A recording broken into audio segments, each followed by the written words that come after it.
Sometime in the 1950s, a maid working at Kensington Palace receives her instructions regarding Princess Margaret. The rule is simple enough that it can be stated in one sentence. Don't look at the princess, don't speak to her unless she speaks first, and if you happen to meet her in a corridor, move aside and look down. Standard royal protocol required staff to address a senior princess as ma'am and to stand in her presence. The corridor rule at Kensington Palace was something else. It wasn't institutional. It was specific to Margaret. It describes a woman whose requirements for deference went beyond the baseline even for a princess of her generation, in her own home, in a hallway, from a maid doing her job. That rule is where the staff record of Princess Margaret begins. It isn't where it ends. There are two Princess Margarets in the historical record. One lived in the documentaries and retrospectives. Glamorous, thwarted, overshadowed, tragic. The New York Times obituary, published after her death in February 2002, used the phrase glamour, thwarted love, and gilded sadness. That phrase has outlasted most of the journalism written about her. The other Margaret worked in the pages of biographers who interviewed her household staff, in the diaries of people who attended her dinner parties, in the testimony of a former aide named Peter Russell, who gave on-camera interviews about 14 years spent inside her private household. That Margaret had a nickname that circulated in the corridors of Kensington Palace. The nickname was Her Rude Highness. Neither portrait is complete. The gap between them is the actual history. When this channel posted a video about the Queen Mother's private reputation, the gap between the nation's beloved grandmother and the woman her staff described, the top comment came from someone whose father-in-law had been a guard outside Windsor Castle. He summarized both women in 7 words. The Queen Mother and Margaret were both a nasty piece of work. 624 people liked that comment. It was posted before this video existed. Nobody prompted it. The exact phrase, nasty piece of work, applied to Margaret by a named person with direct access, in a published book or newspaper. That doesn't appear in the print record. What the print record contains is worth looking at carefully. Her Rude Highness. Bad-tempered old devil who can't help it. Slightly sadistic streak. Inconsiderately and with maddening demands that often caused endless extra work. Unbearably difficult. An exceedingly awkward customer. The world's most challenging guest. Acid-tongued. Those are the actual words, from named sources and published books. They describe the same person the guard described. The question the documents raise isn't whether Margaret was difficult. The record on that isn't genuinely contested. The question is how a characterization that permeated her household for decades remained insulated from public view for most of her adult life, and what we were given in its place. The sympathetic narrative has a specific architecture, and it's worth establishing precisely, because the gap between it and the staff record is the whole argument. In October 1955, after years of press speculation about her relationship with Group Captain Peter Townsend, Margaret issued a personal statement from Clarence House. It invoked the Church's teaching on the indissolubility of Christian marriage and her duty to the Commonwealth. On 31st October, BBC newsreader John Snagg interrupted normal programming to read it aloud. The British press responded not with tragedy but with something closer to admiration. The Portadown News ran an editorial titled, "A Courageous Decision." The New York Times reported that British papers commended her courage and voiced sympathy for her in giving up marriage to Townsend out of duty to church and commonwealth. The word in 1955 was courage, not tragedy. The tragic spare framing that documentaries and streaming drama have since made dominant is largely a retrospective construction. It intensified after the Snowdon marriage collapsed, deepened after The Crown gave Vanessa Kirby's performance enough cultural weight to make viewers grieve a woman they'd barely considered before. A 2005 Channel 4 drama sold itself as exploring sex, drugs, and controversy in the life of the first modern wild child. The BBC's own documentary framing described Margaret as dismissed as a party-going rebel who embarrassed her sister. Those aren't sympathetic framings. They're critical ones, in a different register. The full-bore tragic romantic reading was constructed later, when the distance was long enough and the performance was good enough. Then there was 19 March 1976. The palace released a statement about Princess Margaret and Lord Snowdon. It ran to approximately 39 words. HRH, the Princess Margaret, Countess of Snowdon, and the Earl of Snowdon have mutually agreed to live apart. The princess will carry out her public duties and functions unaccompanied by Lord Snowdon. There are no plans for divorce proceedings. Snowdon was in Australia when it landed. He said he was, naturally, desperately sad. Press Secretary John Griffin called the separation the most prudent course, citing the welfare of the two children. That language is neutral, administrative. The tragic Margaret reading the press layered over those 39 words was an interpretation, not the statement. The palace didn't characterize her as a victim. They issued a mutually agreed administrative notice and moved on. The tragedy came from outside. Margaret herself had a view on the subject of how she was characterized. In a 1981 BBC interview, she stated, "I think since the age of 17, I've been misreported and misrepresented." She was correct, though perhaps not in precisely the way she intended. The misrepresentation ran in two directions simultaneously, and the direction she minded about wasn't the one the staff record documents. The staff record assembles across multiple independent sources, gathered in different decades, and it's worth being precise about the chain of evidence, because precision is what separates this from tabloid. Peter Russell is the closest the record comes to a named, on-camera witness. He served in Margaret's private household from 1954 to 1968, 14 years, the longest single posting of any staff member in her private employment. His testimony comes from the documentary Royal Servants, where he described his time in the household on record. His is the account you can cite with a name attached. Tom Quinn is a royal historian whose book, Yes, Ma'am, The Secret Life of Royal Servants, published by Biteback, draws on interviews with multiple former palace staff. Quinn doesn't have a single devoted named servant for Margaret the way his earlier book, Backstairs Billy, centered William Talon's personal relationship with the Queen Mother. The Margaret material in Yes, Ma'am comes from a distributed set of sources, some named, some anonymous. That's a real distinction and worth acknowledging. Multiple unnamed witnesses corroborating a pattern is different from a single named intimate. The pattern is still there. The sourcing is just more distributed. Anne de Courcy, a journalist and royal researcher, wrote directly that Margaret treated those who looked after her inconsiderately and with maddening demands that often caused endless extra work. That characterization appears across enough independent outlets to stand as a confirmed attribution. Maddening is the word to hold on to, not demanding, not high maintenance, but specifically, repeatedly driving staff toward frustration. Craig Brown's Ma'am Darling, 99 Glimpses of Princess Margaret, published by Fourth Estate in 2017, is a deliberately fragmented collage. Brown draws on published diaries. Cecil Beaton, Roy Strong, Kenneth Williams, Ken Tynan, along with court circulars, newspaper archives, and testimonies from protection officers and household staff. The book deliberately mixes sourced material with satirical invention and carries no systematic footnotes. Individual incidents require tracing to their underlying sources, including footman John Payne's memoir about life in Margaret's household, a book that circulated with the label Banned.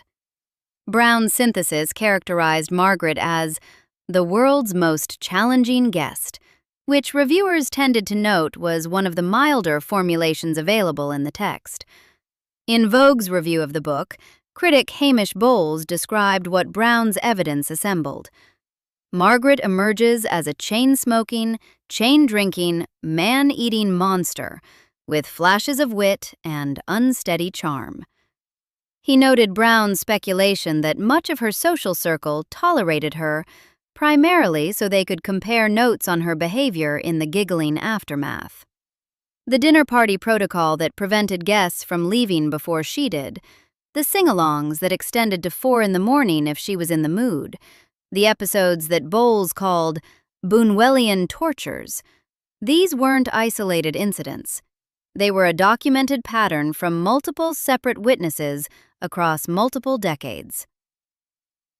The specific incidents are where the argument becomes concrete, and concrete is what separates credible testimony from character assassination.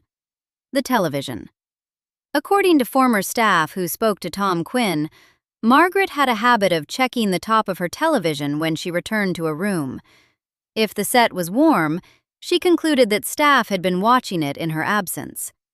Multiple accounts confirm what followed: a public berating, in front of other staff, conducted at a volume and intensity that those present found genuinely humiliating. The humiliation was the instrument, not the correction. The servant learned not that they'd done something wrong, but that they could be made to feel it in front of witnesses. The marital arguments. When Margaret and Lord Snowdon were fighting, and by the early 1970s, the marriage had deteriorated badly enough that fighting was the default mode. Staff in the vicinity caught the overspill. Margaret's response when she noticed them was to shout, "Shoo! Shoo!" Or, in the fuller version preserved in Quinn's interviews, "Go on, bugger off," at whoever happened to be in the room. Multiple former staff confirm this pattern to Quinn. It isn't a single incident. It's a practice. The servants were cleared like furniture in the way of a domestic scene, reminded in a single phrase that their presence was both constant and contingent. The belongings. If staff moved Margaret's personal items without permission, she would berate the responsible servant in front of others. The accounts from Quinn's interviews describe staff learning, over time, to move through the palace with a kind of studied invisibility. No lingering eye contact, no casual manner, minimal exposure to her attention when she was in a particular mood. One of Quinn's sources used the phrase, "slightly sadistic streak," to describe something they observed over time, that Margaret didn't care about the impact of her behavior on the people around her, or, the bleaker reading, that she had been hurt in her own life and expressed it outward in this direction, toward people who couldn't answer back. Quinn's own interpretive framework was that Margaret could never really quite believe that she needed to change the way she treated her staff. He also offered a structural explanation. Royals occupying lower positions in the hierarchy, Quinn wrote in Yes, Ma'am, tend to be imperious with their staff in proportion to their own relative lack of status. Margaret was never queen. She was never heir. Her entire adult life was spent as the supporting figure in an institution whose entire internal logic was built around a monarch who was her own sister. The pressure of that position, present from the moment her father died in February 1952 and Elizabeth became queen, was structurally unresolvable. The staff in her Kensington Palace apartment were the one population over whom she held unambiguous authority. What the testimony suggests, consistently, is that the authority was used. Peter Russell spent 14 years inside this structure. His specific duties at formal engagements included standing to Margaret's left or right holding an ashtray. At banquets and large social occasions, his job was to ensure the ash-receiving surface was within reach at all times without requiring the princess to look for it. Russell's description of his own role is the most visually precise image in the entire staff record. A man standing at formal state dinners in the mid-20th century, holding a tray, because the woman he was employed to serve couldn't be bothered to locate one herself. Russell also documented the form of address Margaret required from household staff. Standard protocol was "Ma'am," the universal address for senior female royals. Margaret's requirement was "Ma'am, darling." Russell characterized this in on-record interview as something beyond standard royal protocol, a personalized marker that kept the hierarchy clear while insisting on a false intimacy that served her emotional needs without obligating her to any reciprocal consideration. Craig Brown considered the phrase significant enough to name his entire book after it. "Ma'am, darling" is on bookshelves because that is what Princess Margaret required the people who worked for her to call her. Russell recalled that many palace aides who worked with Margaret detested working for her. His word, on record, The household's private nickname for the princess was Her Rude Highness. Not reported during her lifetime, not tabloid. Circulating in the corridors of Kensington Palace among the people with the clearest possible view. There is a counterweight in the record, and it should be stated plainly. Quinn also documents that when a member of Margaret's staff told her he was going through a divorce, she gave him 2 weeks off and told him to take more if he needed it. That's genuine. It matters. It describes the same person, someone whose behavior wasn't uniform, which is precisely what makes the record complicated.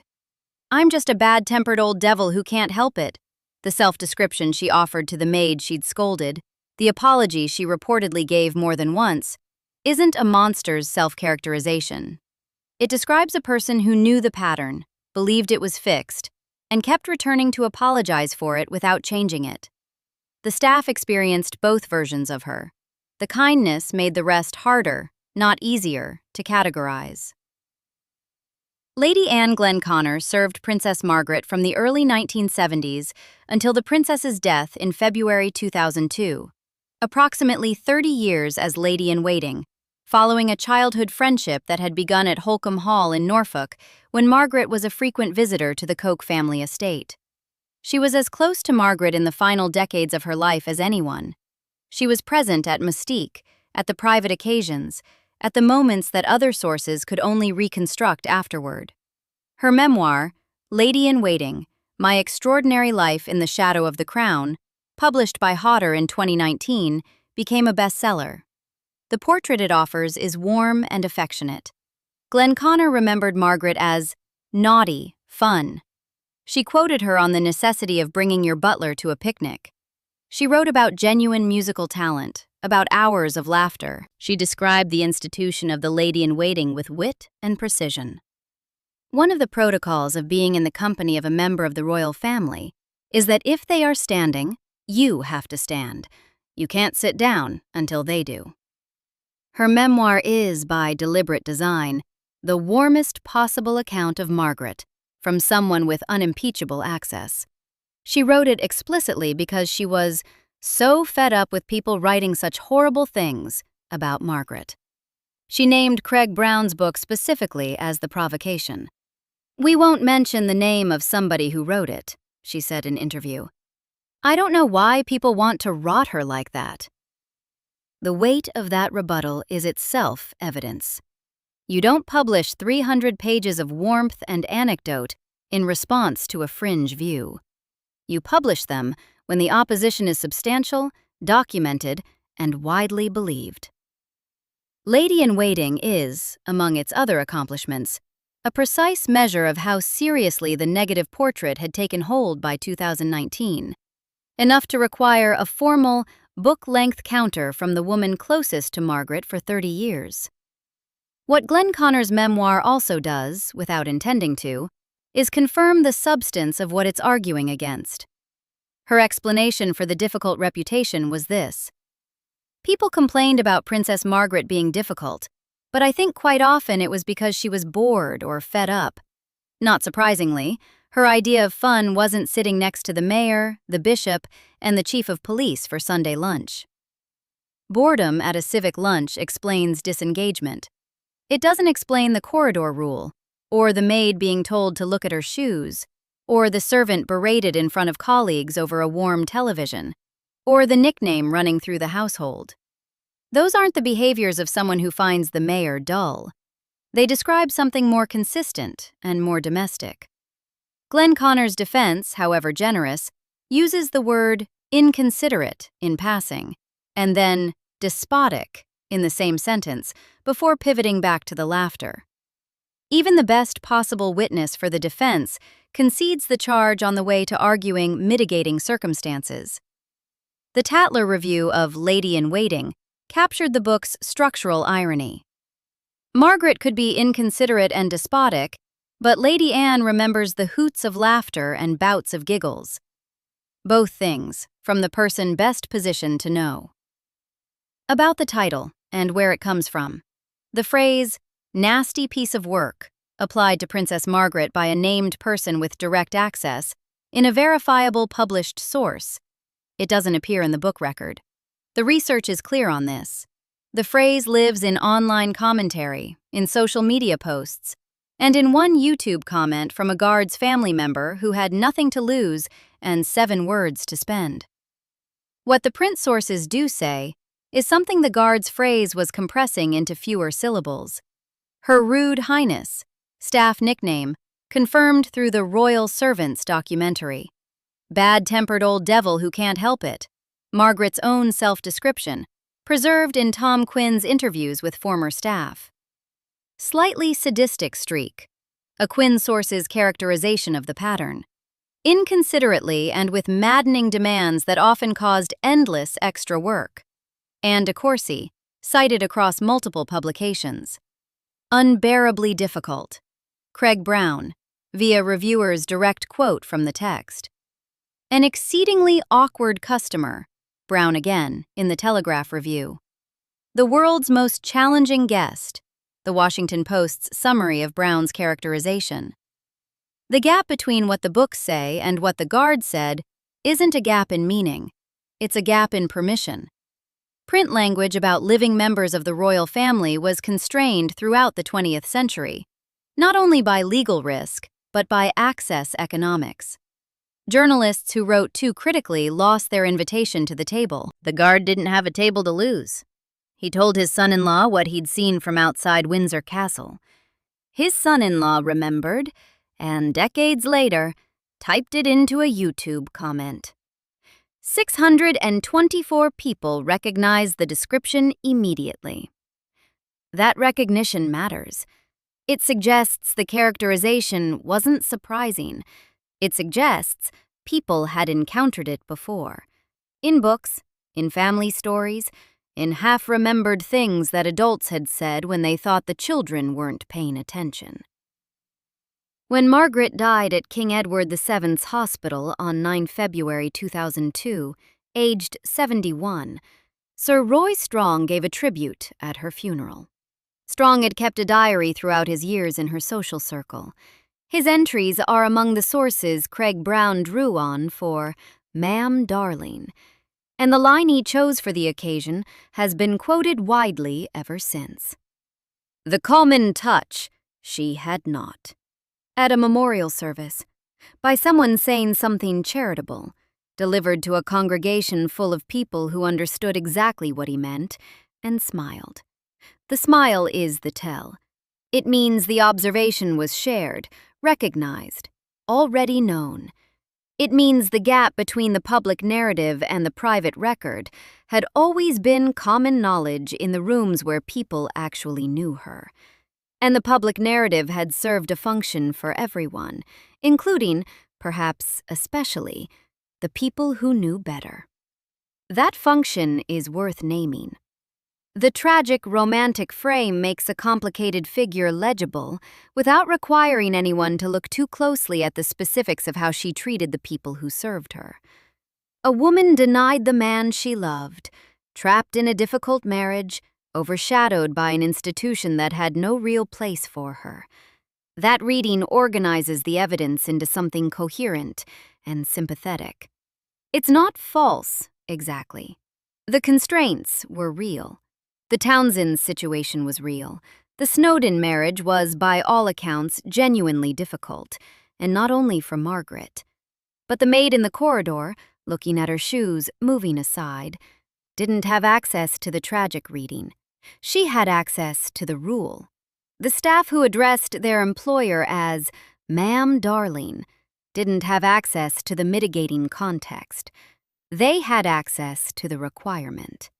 The people who heard "shoo, shoo" when Margaret was fighting with her husband didn't experience a tragic spare.